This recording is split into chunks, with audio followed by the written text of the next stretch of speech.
நிறைய இன்ட்ரெஸ்டிங்கான கதைகள்லாம் பைபிளில் ஸோ இருக்குது. இது யாருடைய ஸ்டோரின்னு பார்த்தீங்கன்னா யோசேப்புடைய ஸ்டோரி, இங்கிலீஷில் ஜோசப்.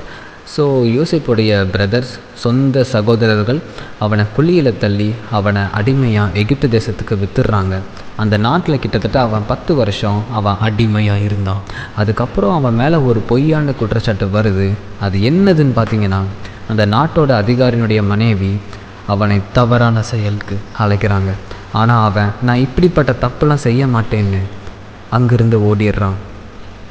அதுக்காக அவன் கோபத்தில் அவன் மேலே பொய்யான குற்றத்தை போட்டு அதனால் அவன் சில வருடங்களுக்கு சிறையில் அடைக்கப்படுறான்.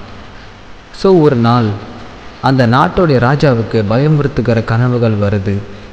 அந்த கனவுகளுக்கு யாரும் விளக்கம் தர முடியலை. அப்புறம் சிறையில் இருந்த, அதாவது ஜெயிலில் இருந்த யோசிப்பை கூப்பிட்டு இதுக்கு விளக்கம் கேட்குறாங்க. அவன் தேவன் கொடுத்த ஞானத்தில் அந்த கனவுகளுக்கு அவன் விளக்கம் சொல்கிறான். அவனுடைய ஞானத்தையும் திறமையும் பார்த்து ராஜாவே அதிர்ந்து போகிறாங்க. அதனால் அவனை மீண்டும் சிறைக்கு அனுப்பாமல் அந்த ராஜா அந்த நாட்டோடைய பெரிய அதிகாரியாக மாற்றுறாங்க. அடிமையாக இருந்த ஜோசப் ராஜாவானான். இதுதான் ஜோசஃபுடைய ஸ்டோரி.